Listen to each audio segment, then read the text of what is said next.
કે આજુ બેટા તું એકલી છું, એના કરતાં આશ્રમમાં પોતાને ત્યાં સાથે લઈ ગયા અને એને ભગવાન નારાયણના ગુણગાન જેટલા શાસ્ત્રો જે કંઈ હતી લીલાઓ ભગવાન આગળ એક યાદુની આગળ સંભળાવા લાગ્યા. અને પેલો પ્રહલાદ ગર્ભમાં રહેલો નારદજી દ્વારા ભગવાનના ગુણગાનના સંસ્કાર પામ્યા.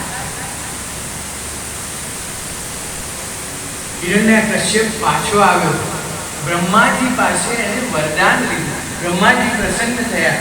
એને વરદાન કેવું માંગ્યું કે મને અમર કરો. બ્રહ્માજીએ કહ્યું કે અમરત્વ તો અપાય નહીં.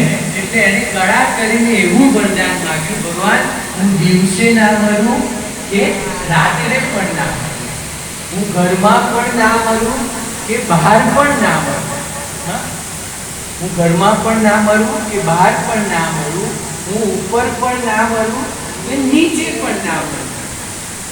આ રીતે મને વરદાન આપો અને હું કોઈ દેવથી પણ ના મરું અને દાનવથી પણ ના મરું. આવા વરદાન લીધું અને એને થયું કે હવે મને કોણ માનનાર.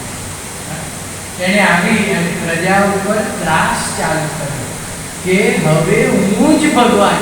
પણ કહ્યું હિરણ્યકશ્યપે તમારે સૌએ નારાયણ કોઈ જપ કરવાના નથી. તમારે સૌએ હિરણ્યકશ્યપ આ કંઈ પણ એને પોતાનું નામ જાહેર કર્યું કે હું ભગવાન છું, મારી જ ભક્તિ કરવામાં આવશે. પ્રહલાદ જન્મ્યો એ સમજણો થયો ત્યાં સુધી એને ખબર નથી. એને એમ જ છે કે મારા પપ્પા જ ભગવાન છે. એને એમ છે કે મારા પપ્પા જ ભગવાન છે.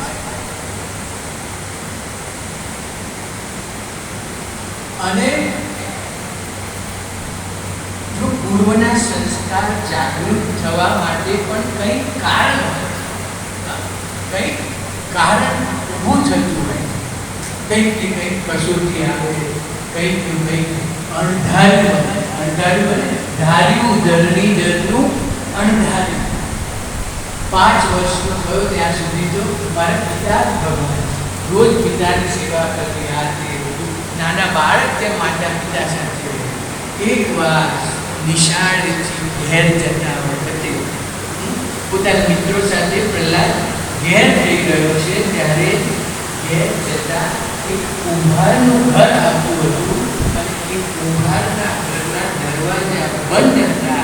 આ ત્યાંથી નીકળ્યો અને ત્યાં અંદરથી શ્રીમન નારાયણ નારાયણ નારાયણ શ્રીમન નારાયણ નારાયણ નારાયણ લક્ષ્મી નારાયણ નારાયણ નારાયણ લક્ષ્મી નારાયણ નારાયણ સત્ય નારાયણ નારાયણ નારાયણ સત્ય નારાયણ નારાયણ નારાયણ સૂર્ય નારાયણ નારાયણ નારાયણ